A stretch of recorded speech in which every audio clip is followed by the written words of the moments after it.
I watched that 6-part story, so you don't have to. That's Ashantia. She's letting us know that she slept with her boss and ended up losing everything. Now, she said this story happened a few years ago, and she was in between jobs, actually, and she ended up finding out about this job listing. She applies, but she feels like she's overqualified, and the pay is not what she's looking for. But nonetheless, she shows up for the interview, ends up finding out that she's going to be interviewed by the owner of the business. He walks in.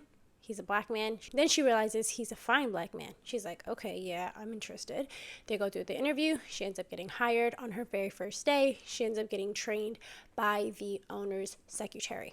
Everything's great. She's very familiar with this type of position, so she picks up the job very quickly. On her very first day there, the boss walks up to her and he's like, come with me on a ride. You can get in my car. She's like, oh, is this normal? Like, this is a little strange to me. Do you offer this to everybody in the office? Okay, like, let's see what this is about.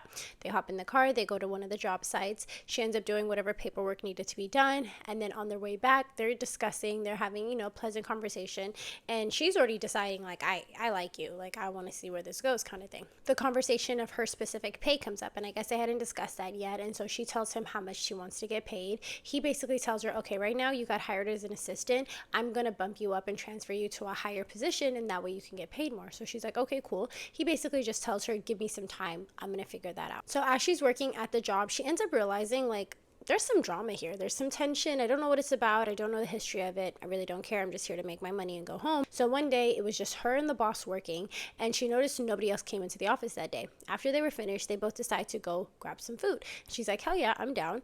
They end up having a few drinks, a few shots. At this point, they're talking very flirtatious. And she basically puts it on Front Street that she's interested in him. Boss is playing hard to get. He's basically telling her, like, nobody can claim me. I'm very much single. But he's not being, like, straightforward with how he feels about her. Shantia tells him about her situation and whatever she has going on the side, and he basically is like, oh, do you want to, like, go on a trip with me somewhere? And she's like, of course I do. In hindsight, she thinks that he was just testing waters and seeing how far she would take things. When they got back to the office, she said she went to her office, he went to his. Correct me if I'm wrong, but I think she says that he calls her into his office and he smacked her on the butt.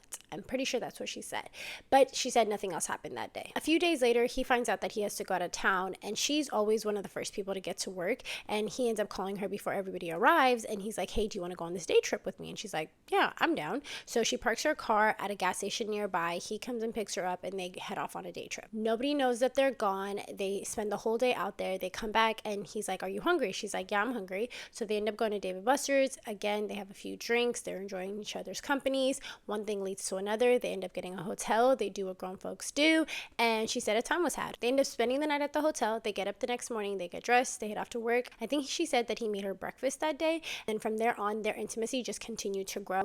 They would, sometimes hang out outside of work, but for the most part, they were pretty much always intimate at work during office hours, and that's just basically how they got down. Verbatim, she said he had her bent over on the desk. Now, at this point, she's basically the second in command at the job. She's running everything single-handedly. This is when she tells us that he ends up going to jail for quite a few days, like almost a week, and she had to run the business all by herself. While he's gone, she starts to notice her bank account. There's like some type of discrepancies, and she realizes that one of her paychecks actually bounced. So she told him about it. He immediately rectified it. So she didn't think much of it. She moved on. When he was finally released from jail, she started to notice things were going downhill. She saw their customers declining, business wasn't as usual, and him being gone for so long was really affecting their money. One of these weekends, she ends up deciding to go back home. She's like 2 hours away from her hometown, so she goes back home to see her mom, and while she's there, she ends up realizing that she's pregnant. She comes back, she lets him know, and at first he's super supportive. He's like, girl, do whatever you need to do, like, I'm fully supporting you. And then when they talked about it again, he basically voiced that he has a lot going on in his life right now and he cannot handle having children. She decides to go through with it and get an abortion. As time goes on, her check continues to bounce. She tells him about it, and he's like, I'm going to rectify it.